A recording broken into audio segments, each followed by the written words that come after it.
Good afternoon. My name is Chelsea Sims, Program Assistant for the Center for Gender Equity, and I'd like to welcome you to Women's Health Today. Women's Health Today is a bi-monthly series of talks on contemporary topics in women's health, and I'm pleased to see those of you in the live audience today, and I'd like to especially welcome those of you watching by webcast. Women's Health Today is presented by the UCSF Center for Gender Equity and the UCSF National Center of Excellence in Women's Health. For those of you watching by webcast, if you would like to submit questions, simply minimize your screen and access your email. And you can send your questions to what@ucsf.edu. In addition, all of the programs from the past 3 years are archived for viewing online at your convenience, and today's presentation will be available immediately following the presentation. Visit the Center for Gender Equity website for more information about this. The next live program will occur on March 26th, entitled My Answer is No, If That's Okay With You, exploring the reasons why women have such difficulty saying no with Dr. Nanette Gartrell. Today's topic is Sleep in a Society That Never Sleeps, an overview of common sleep disorders and what constitutes normal sleep with Dr. David Clayman. Dr. Clayman has been a member of the Pulmonary and Critical Care Division at UCSF since 1994. He attends on both pulmonary and critical care, and in addition is the director of the UCSF Sleep Disorders Center, which involves clinical consultation, interpretation of sleep studies, and treatment of the broad range of sleep disorders. Dr. Clayman completed both a residency in internal medicine as well as a fellowship in pulmonary and critical care medicine at UCSF. He received formal training in sleep medicine at Stanford University and at Sequoia Hospital, and he is board certified in all of these disciplines. It is now my pleasure to welcome Dr. David Clayman.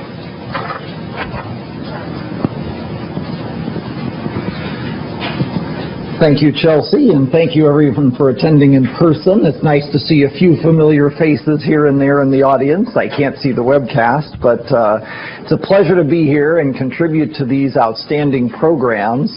My raison d'etre here at UCSF really is to run our sleep program, and this is what I've been doing since 1994 when I joined the faculty.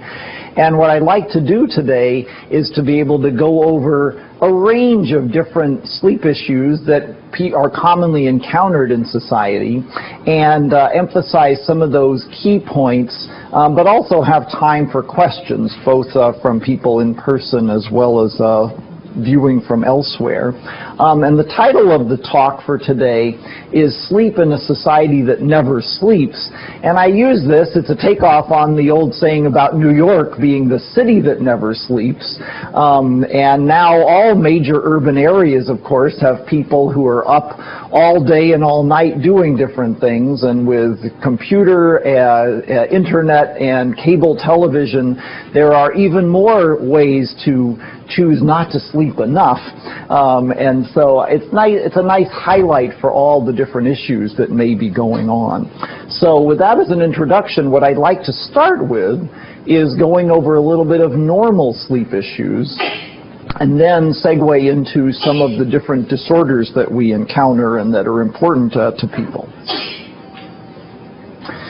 So the first slide here is a sleep hypnogram, and what a hypnogram shows is different stages of sleep from wakefulness down to the non-REM stages of sleep. S1, 2, 3, and 4 are the non-dreaming stages of sleep, or non-REM.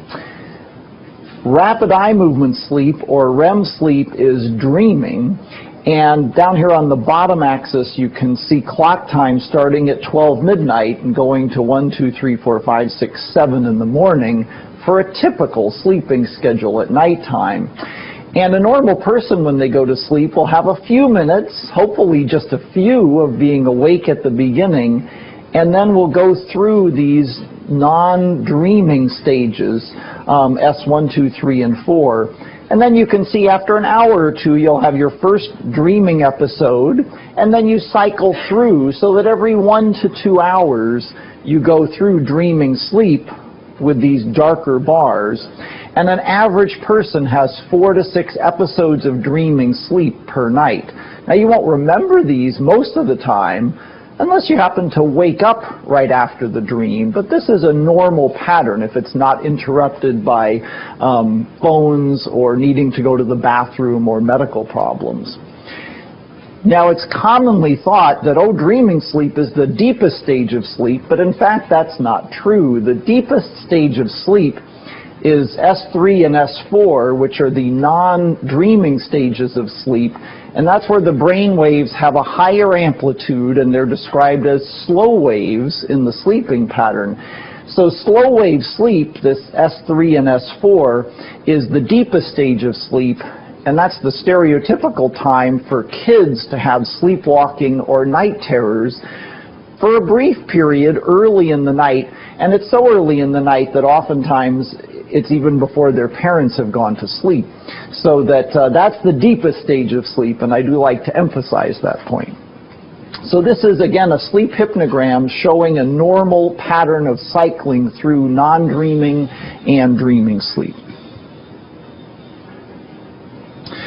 Now, this next slide again shows normal populations and also some abnormal disease states. The multiple sleep latency test is a series of daytime naps. This is the kind of job I'd like to have if I could, because what you do in this series of naps is you lie down every 2 hours, 10 a.m., 12 noon, 2, 4, and 6, and you see how many minutes does it take to fall asleep. So the latency is how many minutes to fall asleep. So average latency here and the clock time on the bottom. And early adolescents here at the top, on average, take about 20 minutes to fall asleep, and this is a good result. You want it to take longer to fall asleep because this means you're not as prone to dozing off. It's key to say early. Many of us are still in late adolescence, and we don't go to bed when our parents tell us. We don't turn off the computer. We have tea or coffee after dinner, and it keeps us going. So there's a whole host of different things. But early adolescents in these normative values are good sleepers. Now, adults and the elderly are generally in the normal range of staying awake usually for more than 10 minutes. But you can see that they show this dip in the early afternoon at these two nap times and later in the elderly. And this is a circadian rhythm that all of us have that dip after lunch. And that's a normal part of circadian rhythms. And adults and the elderly do highlight that. The elderly may be, in this particular sample set, a little more affected. Now, college students, you notice here, are below this cutoff of 10 minutes for each of these 5 naps. And college students in general are much more expert at getting themselves sleep deprived, and it's generally thought that most college students fall asleep easily more from sleep deprivation than from other reasons. Sleep apnea, which we'll talk about, and narcolepsy, which we'll talk about, are our prototypical sleep disorders where many patients who suffer from these diseases are sleepy throughout the day and can fall asleep anytime they have a chance to lay down, and sometimes while they're sitting at noontime lectures on sleep disorders. So these are different groups of people in the normal population and also disease states. So I have one cartoon that I can show here. For better or for worse, it's still a great cartoon, and there's occasionally times that they have cartoons that relate to sleep themes. So the father and son here driving off to college. Man, this brings back memories, Mike. I remember moving into the residence at the University of Toronto. And then the dad continues, the first month we were there, all we did was party. I guess it was the rush of freedom and being away from home. And so he says, then it hit us. This was university. We realized we had serious work to do and we couldn't waste any time. So his son, who's going off to college, says, so you cut out partying? No, we cut out sleep. Well, I'm going to talk about different sleep disorders because there obviously are a number that are quite important and probably to a number of members of the audience. But the most common sleep disorder, which I like to highlight from the title, is purposeful sleep deprivation. I'm too busy to get to bed on time. I have important projects. Oh, that TV program I was watching, it just kept me going. Oh, I'll just play one more computer game and then I'll turn the computer off. And a lot of people have a hard time getting to sleep on time. William Demen at Stanford has estimated from some of his research work that the average person in the U.S. now, compared to the 19th century, sleeps an hour less per night. And of course, we can't have evolved that much in 100 years. So, you know, there's a variety of factors that are important about this. But this purposeful sleep deprivation is our most common sleep disorder. Now, that's my brief introduction on normal sleep patterns. If there's a single question from the audience, I can field that now, or I can keep going. Oh, good. I've answered everyone's questions so far. All right. Raise your hand if you have questions. I don't mind the interruptions. So the next area that I'd like to cover is insomnia. And insomnia, as I'll highlight from this, is the most common complaint about sleeping in society. But insomnia means different things to different people.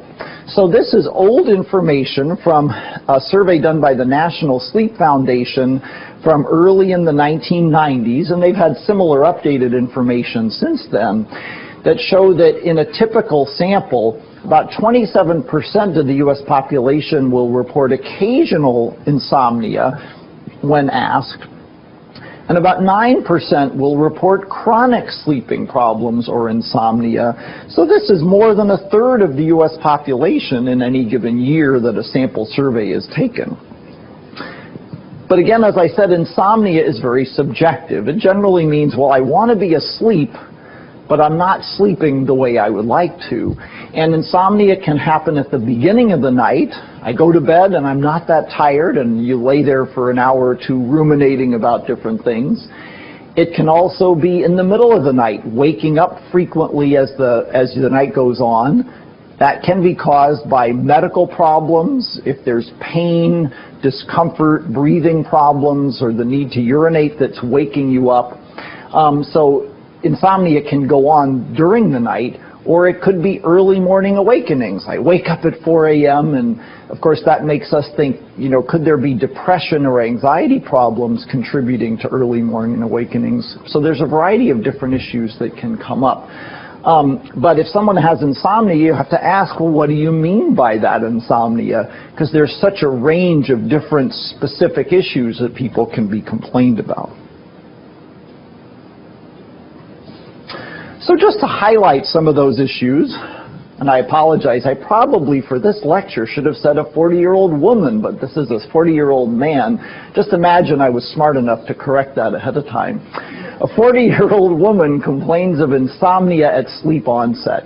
So she worries about sleep at night, and when she lies down, it takes 2 to 3 hours to fall asleep. She tosses and turns in bed and stays in bed from 11 o'clock on. But once she's asleep, she does just fine. She occasionally will nap at lunch or after work to catch up on her sleeping. Occasional alcohol in the evening, but not on a regular basis. Caffeine only in the morning and not on any medications, with a normal examination. So generally healthy and doing well in that sense. And what I like to do with a case presentation like this for insomnia is highlight a couple of key points. First off, it's insomnia at sleep onset. Once she's asleep, she does just fine. The second is worrying about sleeping or worrying about other things turns out to be very counterproductive. The more you worry, the worse your sleeping will tend to be. And so this is a key problem for this particular patient. And then the idea of napping, especially after work, is again an element that may seem like it's a useful coping mechanism. But of course, if you nap after work, then you're not going to be that tired at bedtime, and then the insomnia can persist and stay an issue. So there's a number of behavioral issues that we want to focus in on here. So the DDX is a differential diagnosis, and basically this is just a list of potential diagnoses that can cause insomnia. So this is potential causes of insomnia. So I have a few different categories here. The first three are very general, but psychiatric conditions, whether depression, anxiety, schizophrenia, or other issues, can certainly cause insomnia. Psychological issues, worrying, as I described in the previous person, and all of us have to deal with stress and worrying at times. And if you look at people with chronic insomnia, a quarter to a third of them will have some issue with depression, anxiety, or worrying, things like this, that's contributing. Now, medical causes are very important, and I've alluded to those already. If you lie down and you're trying to sleep, but you're in pain, you can't breathe comfortably, you have neuropathy that's making you uncomfortable, or acid indigestion, or sinus drainage that keeps clogging up your breathing passageway. There's a whole range of different medical issues that could interrupt sleeping. And if one of those medical issues is causing the sleeping problem, then we want to be specific about taking care of those symptoms to try and make it easier for someone to sleep, rather than saying, oh, this is a behavioral issue where you just need a sleeping pill. And then the third big category here is drugs. Now, this can be illicit drugs, it can be prescription drugs, but the two most common offenders for affecting sleep are caffeine and alcohol. So, you know, we have Starbucks just down the street from us here at Mount Zion. You can't go anywhere without crossing a Starbucks or some other coffee shop. And caffeine stays in your system for 6 to 8 hours, potentially. And many people think, oh, I can have coffee at dinner time and it won't affect my sleeping. But in fact, many people, realize I'm very sensitive to caffeine, and I often advise people to say it's okay with breakfast, be cautious at lunchtime, but don't have caffeine after that. Because then if you're having trouble falling asleep at bedtime, the caffeine could be potentially contributing to that problem. Now, alcohol is more of an issue with staying asleep. If you have alcohol near bedtime and it helps you get to sleep because it makes you drowsy, then you may wake up 2, 3, or 4 hours later when the alcohol wears off and you find you need to go urinate. And so alcohol will often cause people to wake up during the night. And for similar reasons, if that's the concern, we'll say, really try not to have alcohol near bedtime because it can make things worse. Now, it's a little more specific to sleep disorders, the last 3 categories here: psychophysiological insomnia, poor sleep hygiene, and circadian rhythm issues. So let me just touch on these for a couple of minutes. Psychophysiological is a psychological effect causing a physical reaction. And the prototypical one that does this is worrying about sleep at bedtime, making you physically tense, and that wakes you up. And so the case that I showed on the previous slide was a nice example of someone whose psychological reaction, worrying and anxiety about sleeping, caused a physical response with tension that was keeping them awake. And so the treatment here is to find a way to relax at bedtime so you're not laying there worrying and ruminating about sleeping. The next category here is poor sleep hygiene, and the classic example here is someone who naps in the evening to catch up from a bad night of insomnia the night before, and then the napping is causing the insomnia to keep going.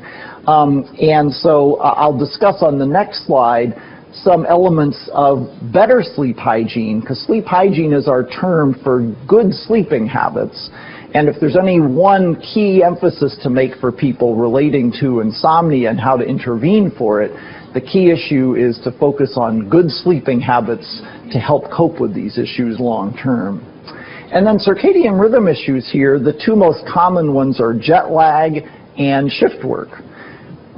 In jet lag, you fly to a different time zone, and whether it's an hour or two away or many hours away, you expect to have a little bit of sleeping problem from that. But that usually can be adjusted to by an hour or two per day. So the East Coast, West Coast change is pretty easy for most people.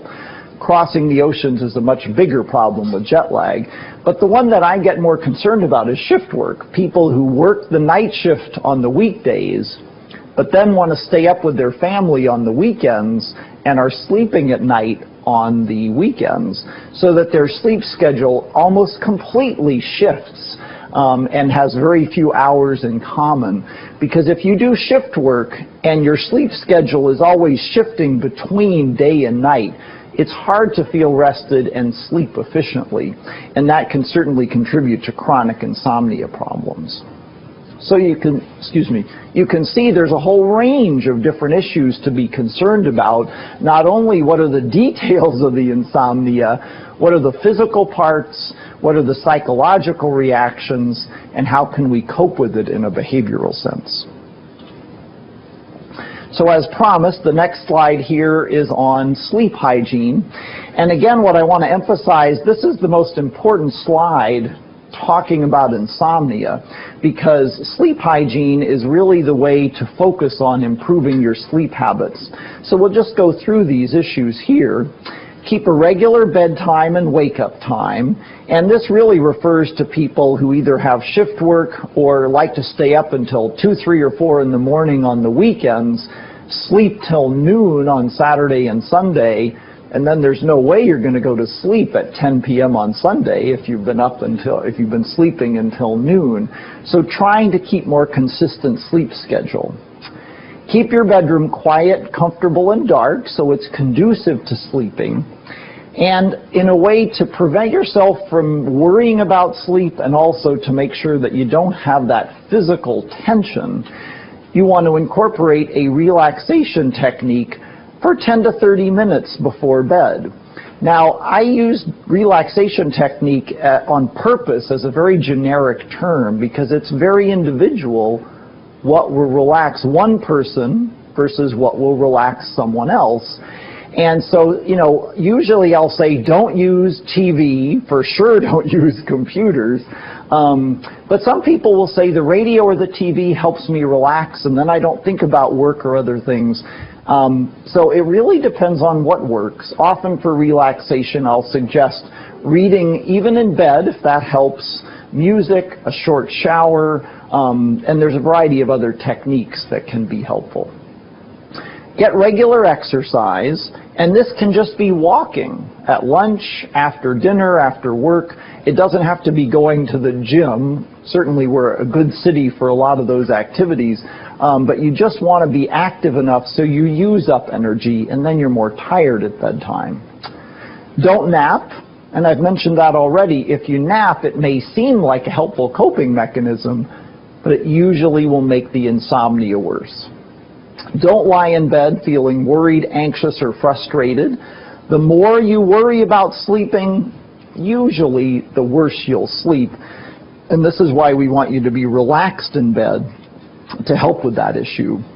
Don't lie awake in bed for long periods of time. If you're not asleep, usually within 20 to 30 minutes, unless you think you're really getting tired, it's probably better to get up, do something kind of mundane and dull in the kitchen or living room, and just stay up for a little bit until you start to feel more tired, and then go back to bed and try again. And then don't use alcohol, caffeine, and nicotine, and we talked about alcohol and caffeine, and need we say more, please don't smoke and quit if you can. All right. So sleep hygiene, these behavioral interventions are really the key focus for us in people who have insomnia. I'm not going to go into medication treatments today. There are medicines that get advertised to help people sleep, but if you can sleep better with these behavioral interventions, that's far and away the best way to go. All right. I'll pause for a moment. Any questions about insomnia? Thank goodness there's a question. Now I can relax. Please go ahead. Is sleep hygiene useful if insomnia is psychological? The question is sleep hygiene useful if it's psychologically induced from depression and anxiety? And the answer to that is yes. Sleep hygiene isn't always the perfect solution for everyone, but for a lot of people it can really make things improve, or if they need medication because of depression or anxiety, it will make the medication more effective. So it's still an important component of insomnia treatment. Thank you for asking a question. I always worry when there are no questions in a lecture. Oh good, a second question. If you don't get enough sleep some night, and then how important is it to catch up? The question is if you don't get enough sleep one night, how important is it to catch up the next night?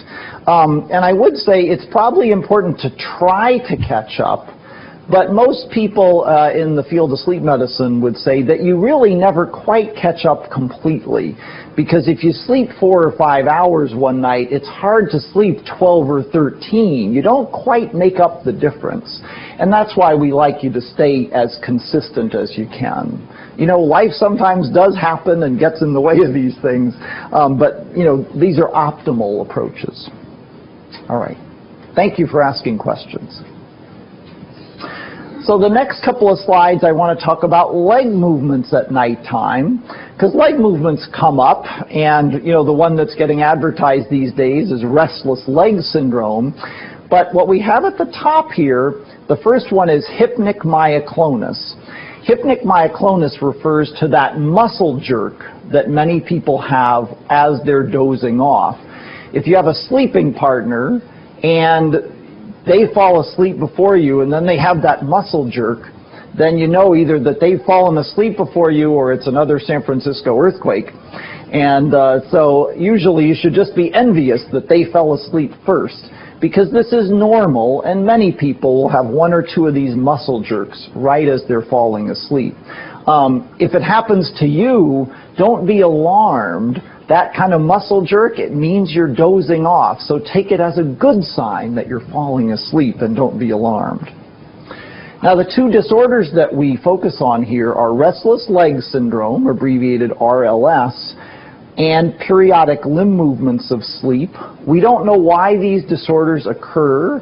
They're probably related syndromes, but they are different, because people with restless legs, when they're awake, they will say that their legs get uncomfortable and it's hard to lie still because they get uncomfortable. And so these people will usually have a hard time falling asleep at bedtime and complain of insomnia. So the combination of insomnia and leg discomfort while awake is what constitutes a clinical diagnosis of restless legs.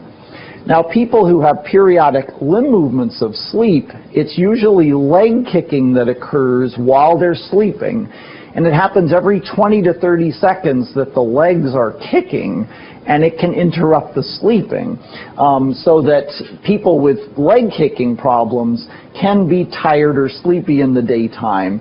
And so some of the time we do need to treat these issues, but this is some of the disorders that we would focus in on in our sleep center. Now, the treatments for these 2 conditions, again, treatment for RLS is restless leg syndrome, PLMS, periodic limb movements of sleep. For restless legs, sometimes iron deficiency can make these symptoms worse, and this is why there is a literature that restless legs may occur more commonly in younger women who are having regular menstrual periods with blood loss, and we will check a serum ferritin to see if there's evidence of iron deficiency, and some people with iron deficiency will respond just to iron replacement. Many of the symptoms of these 2 leg conditions get worse on antidepressant treatments, so if it's appropriate, we can stop the antidepressant and see if the symptoms improve.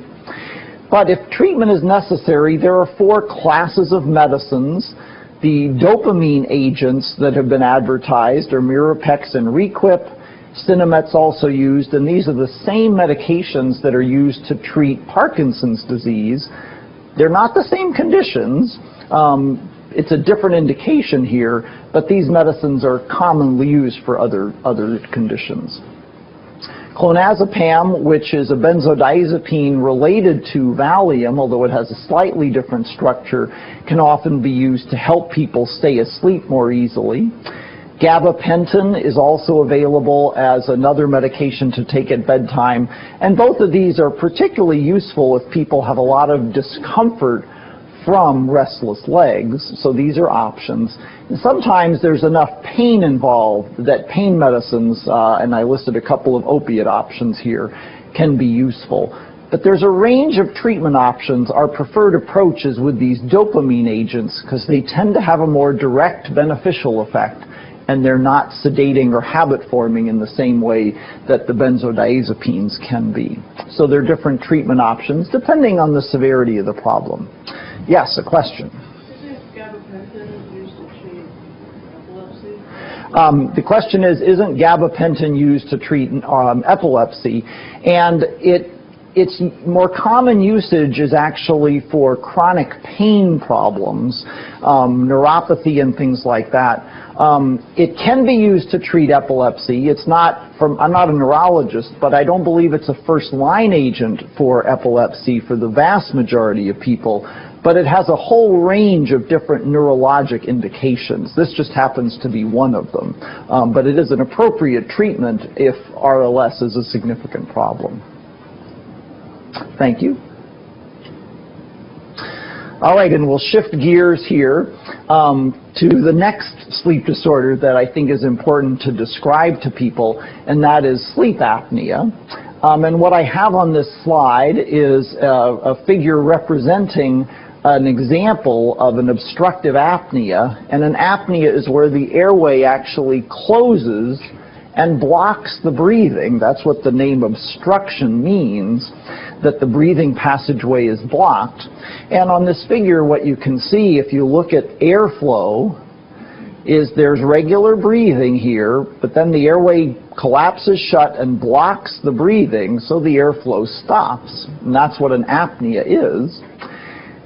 You can look down here on a sleep study where you have a belt around the rib cage and a belt around the abdomen, and you can see that the rib cage and abdomen are trying to expand and move air, but because the airway is closed, there's no airflow.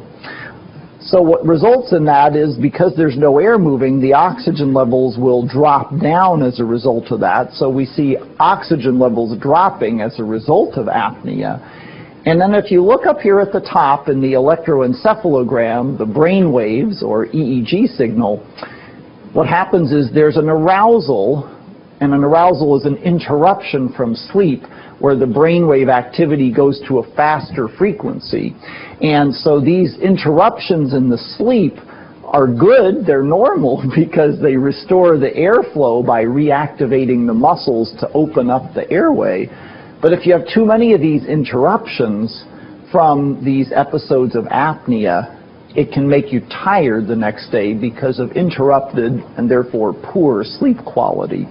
So that's how obstructive apnea can make people tired, that the apnea interrupts the sleeping and causes lower oxygen levels, and therefore people are tired and not rested the next day. So it's a kind of boring and dull slide in comparison, hopefully, to some of the other slides that I've shown. But just to go over a couple of definitions related to sleep apnea, in case this is of interest to anyone who has these issues. And apnea means complete cessation of airflow for 10 or more seconds.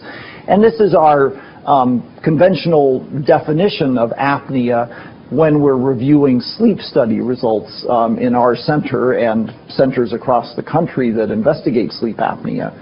Hypopnea is a series of shallow breaths. That's what hypo means, so shallow breathing. So a hypopnea is a decrease in airflow, again lasting for 10 or more seconds, but we can see on a sleep study that there's some degree of oxygen desaturation because there's less breathing and less airflow.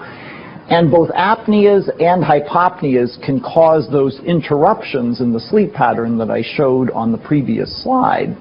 And what we do to assess the severity of sleep apnea is we look at what's called an apnea-hypopnea index. And the apnea-hypopnea index is a per-hour average. How many interrupted breathing episodes per hour on average is a patient having? So it's the average number of apneas and hypopneas, or respiratory events, per hour of sleeping. And the reason that's important is that when you try and say how common is sleep apnea, then you have to have a definition for sleep apnea. And far and away, the landmark study assessing the prevalence of sleep apnea came out in the New England Journal of Medicine 15 years ago at this point, and it was performed in Wisconsin. And I can apologize to a California audience. California tends to be a pretty heterogeneous population with many different ethnic groups. And most people would say that Wisconsin is much more homogeneous, much more predominantly Caucasian. I don't know any data to this, but I've had people from the Midwest say, yeah, they eat so much cheese there, they're a little heavier too. But in Wisconsin, they did this landmark study looking at 600 people who were working in different state agencies in Wisconsin. They looked at an age group of 30 to 60 years old, and they did overnight sleep studies, or polysomnograms, in these study subjects to see how many of them had more than 5 breathing events per hour while they were sleeping, and also were sleepy in the daytime as assessed by written questionnaires, that you couldn't get work done because you were too tired, that you had to nap instead of doing your schoolwork or your work at the office. And when they looked at this data, the prevalence in women from this Wisconsin data was about 2%, and the prevalence of sleep apnea in men was about 4%, again, for this age group, who are generally a healthier group of working people, not a clinic population or a group of people from the hospital. Prior to this particular prevalence study, many people didn't think sleep apnea affected women at all, and that in men it was only 1%. So certainly this was a landmark study to show that sleep apnea was a much more common disorder than had been previously appreciated, which is why it's an important clinical issue for us. The other reason I like to go over the definitions is in case anyone's interested in their particular sleep apnea concerns and snoring, what the apnea-hypopnea index is on a sleep study is kind of our benchmark for that particular result, although there's other technical issues that will sometimes come up. Now, treatment for sleep apnea and snoring has a lot in common. The first treatment here is weight loss.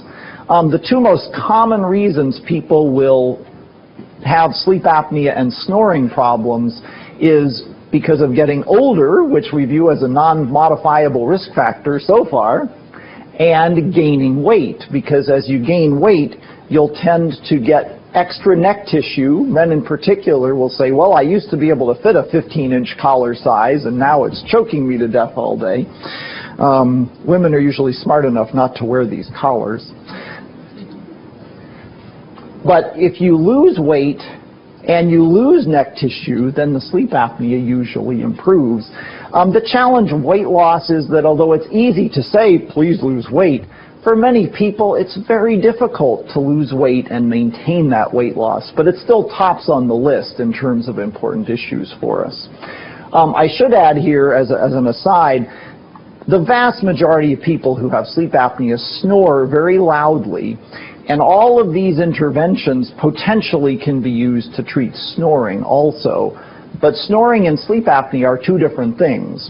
If you have snoring, the airway has narrowed down, and then because of the airflow, you have tissue vibration. But if you're snoring, then air is moving because the air is causing the tissue vibration. With apnea and the airway collapsing shut, there's no airflow. But the vast majority of people with sleep apnea snore quite loudly if they have, family members or a sleeping partner to report those issues. But if you lose weight, the snoring will often improve also. So the other things that will help with sleep apnea, you want to avoid alcohol and sedatives near bedtime. Because if alcohol's in your system while you're sleeping, it relaxes the muscles that keep the airway open, and it's more likely that you'll have a collapsed airway for the first few hours of sleep until the alcohol is metabolized out of your system. Postural training is the next on the list, and what that refers to is trying to avoid sleeping on your back, because if you sleep on your back, gravity is more likely to pull the airway shut. If you're on your side as the best choice, or some people are comfortable sleeping on their stomach, if you're on your side or stomach, then the effective gravity is minimized. And for some people, that's enough to reduce their sleep apnea issues. And then the fourth of the conservative treatments here is keeping your nose open, promoting nasal patency. And that's important because enough people in California and elsewhere have allergies, get congestion, and if that's a chronic problem and you can reduce the congestion and the drainage, it will often improve snoring and sleep apnea concerns as well. So our conservative 4 treatments that you can do without coming to the clinic or having a sleep study are lose weight, avoid alcohol for 3 to 4 hours before bedtime, sleep on your side as much as possible, and make sure that you're able to breathe through your nose comfortably at nighttime. Now, for many people, this is not enough, but some people, these steps actually reduce these issues and they don't need further treatment. But the most common treatment for sleep apnea is the CPAP mask, which I'll describe in the next slide. CPAP stands for Continuous Positive Airway Pressure, and it's an air compressor treatment to keep compressed air in the airway to keep people breathing. There are dentists who make appliances to hold the upper and lower teeth and the jaw in a more forward position. It has a lower success rate than the CPAP mask and often is not covered by various medical insurances because it's made by a dental practitioner. But it is an option in terms of treatment. The CPAP mask has to be worn each night, and so does the appliance. Then the last treatment option here is surgery, and surgery for sleep apnea has been around for many years. The problem with surgery is that it does have a lower success rate than the mask treatment, unless you happen to be a thin younger patient with huge tonsils. But surgery is done by the ear, nose, and throat department, and certainly we have a number of very skilled surgeons on our staff in the ear, nose, and throat, or ENT clinic, who can provide evaluation and then help decide who might be a good candidate. So there's again a range of treatment options. Here's a picture of one of the dental appliances that fits the upper incisors and then behind the lower incisors. And the mechanism for these appliances is by pushing the jaw forward in this direction, you pull the tongue forward to give more breathing space in the back of the throat. And for some people, this just turns out to be more comfortable, but you have to make sure it's effective since it does have a lower success rate than the CPAP mask treatment. Now here's a picture of the CPAP mask treatment, which, to be honest, can be a cumbersome treatment. I'm sure some people have seen pictures of this or have family members who might use it, but it's a mask that covers the nose while you're sleeping with straps to hold the mask in place. And there's a tube that connects to the mask to the air compressor, which blows a balloon of air pressure in the windpipe to keep it open. In this particular picture, there are also brainwave sensors for the brain waves, for eye movements and muscle activity. So part of this is the sleep study apparatus. But surprisingly, this mask treatment can be highly effective for people. And one of the more pleasant parts of taking care of sleep apnea patients is when I see people who say that this mask treatment, as cumbersome as it is, gave them their life back because they can stay awake at work, they can do things that they enjoy more now, and it can be really dramatic and very gratifying as a clinician to take care of people who respond that nicely to treatment. All right. Any questions about sleep apnea before we move on?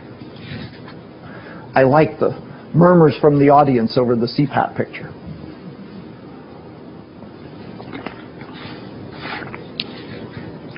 All right. Well, the last clinical syndrome to describe is narcolepsy.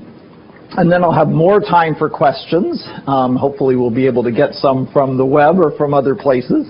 But this slide is entitled The Sleepy Patient. And it's a 20-year-old woman who comes in to see us in the sleep center complaining of sleepiness in class. This began at age 16.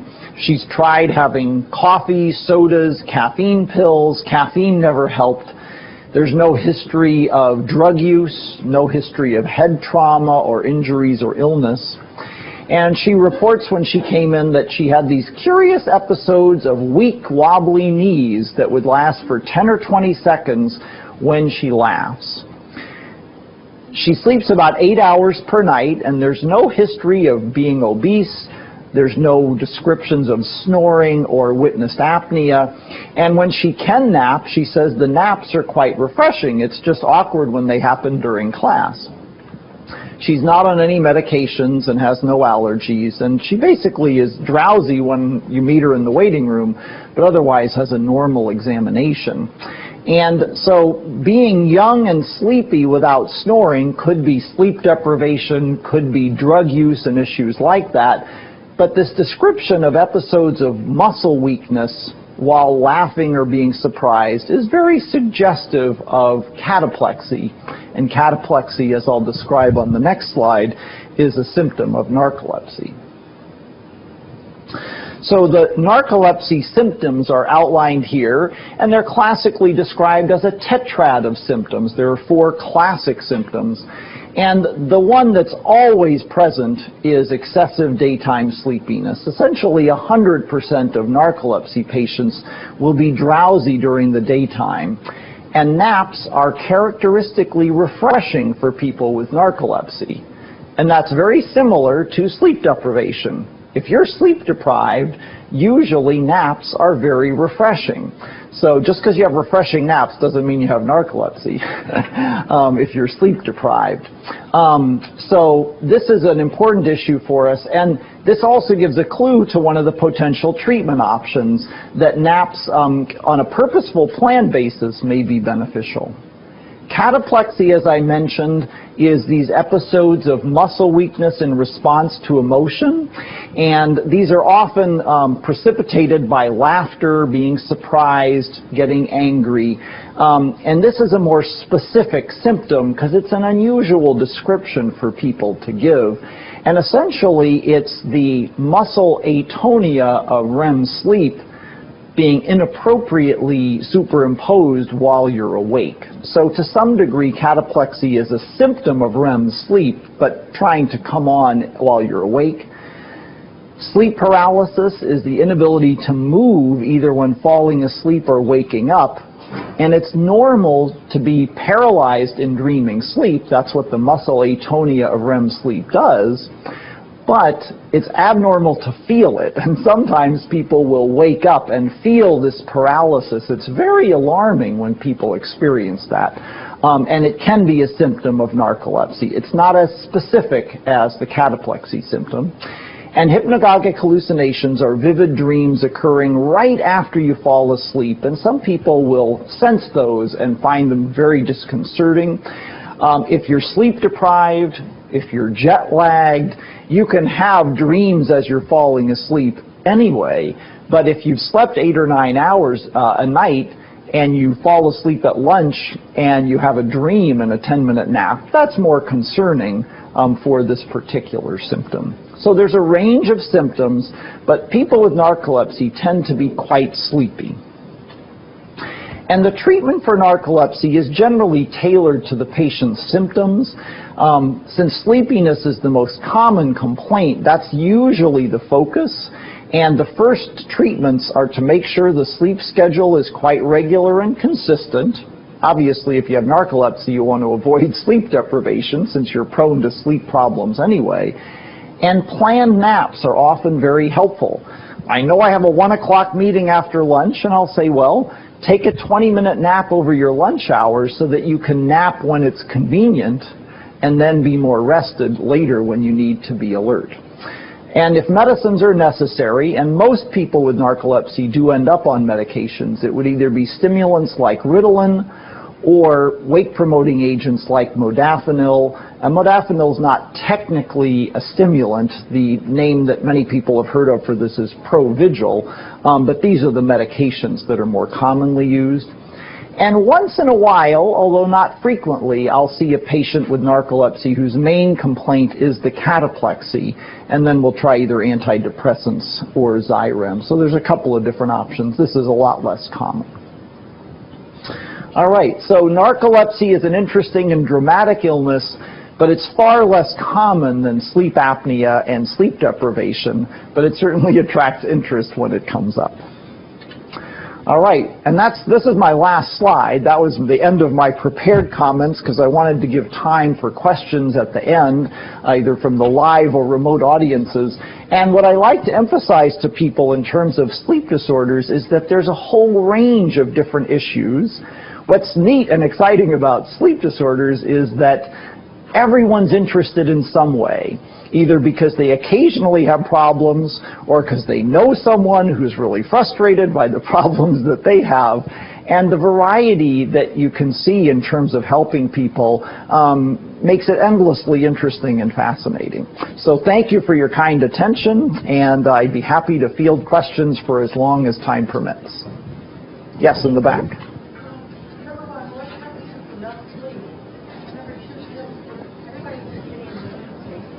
So there are two questions. It's nice to see a familiar face in the audience.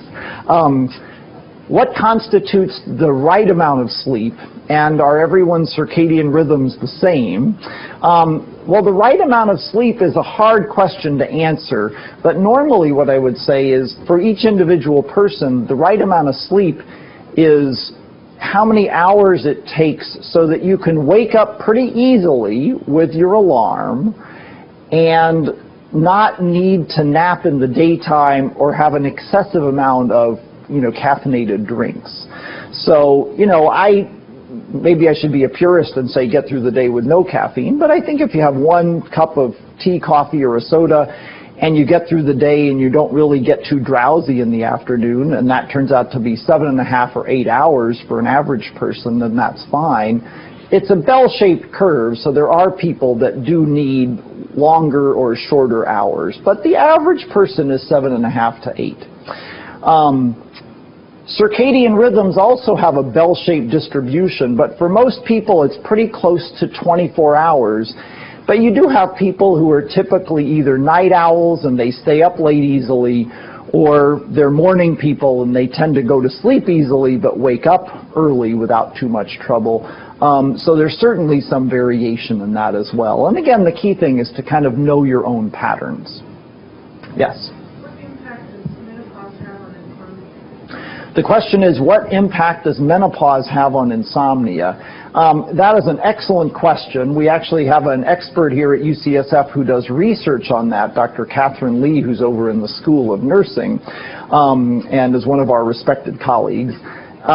It's a challenge because some women get so many hot flashes from going through menopause that it's easy to identify the hot flashes as something that's really precipitating insomnia. But it is possible to have minor degrees of hot flashes and not be aware of them consciously. So it's a hard thing to sort through sometimes. What tends to happen with insomnia is that when you start to sleep poorly, after a night or two, you get a little frustrated. After a month or two, you're about to go crazy because it's so frustrating. And even if you go on hormone replacement, which is a highly debatable topic about going on hormone replacement, and that reduces the hot flashes, you've had a month or two of frustration to build up and have that be part of the sleeping problem. And then you're a little bit into the psychophysiological insomnia case that I described, where you have to tackle the menopause issues on a physical basis in whatever way makes sense with you and your doctor, but also focus on behavioral treatments, the sleep hygiene interventions that I mentioned, so that you're relaxed and calm when you're going to sleep and not worried or frustrated. So I do think with menopause it's a combination of those factors. I think we have time for one more question. Yes? Kind of a different problem that's never addressed in talking about sleep. But, Oh, I'm in trouble now. I work at home, so I don't have like a job making me get up and go somewhere. And I've never been a morning person ever, not even when I was a baby. So, and when I was 36, I started to develop physical problems, which means that I have to do about half an hour or so of exercise this morning and evening. And so that's really exacerbated. I think I'm subconsciously trying to avoid the exercises. I tend to stay up too late and get up too late. And like at night I don't want to go to bed, and in the morning I don't want to get up. And so I would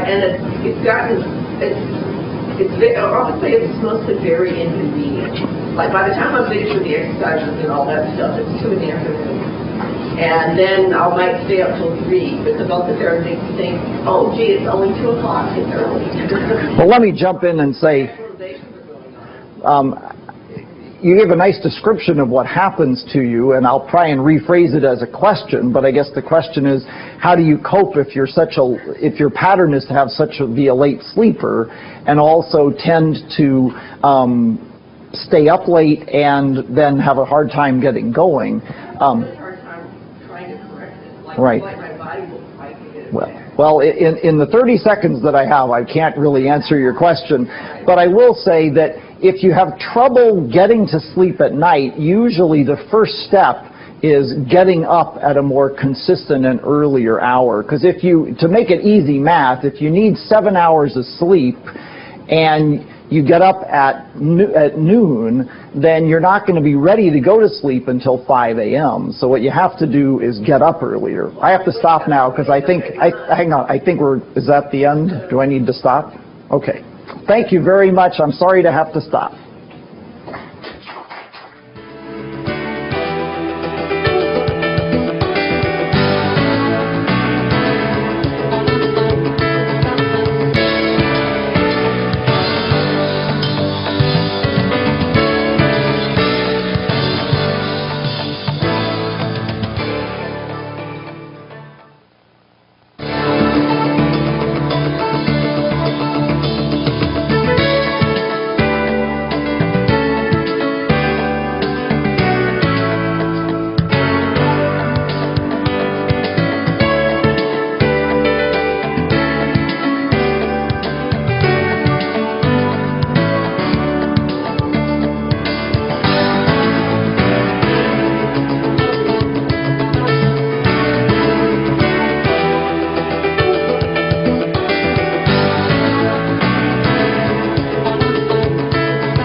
You have been watching the MedEd Hour on UCTV. Make sure to tune in every Tuesday, Wednesday, and Thursday at noon to stay up to date on the latest developments in healthcare from the experts at the University of California.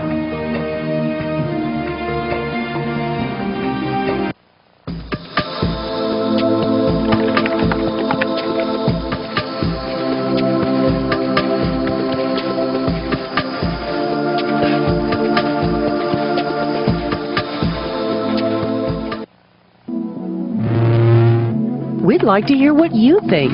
Send us an email at knowledge@uctv.tv or visit us online at www.uctv.tv. Call our toll-free viewer response line at 888-828-1737 or drop us a line at this address.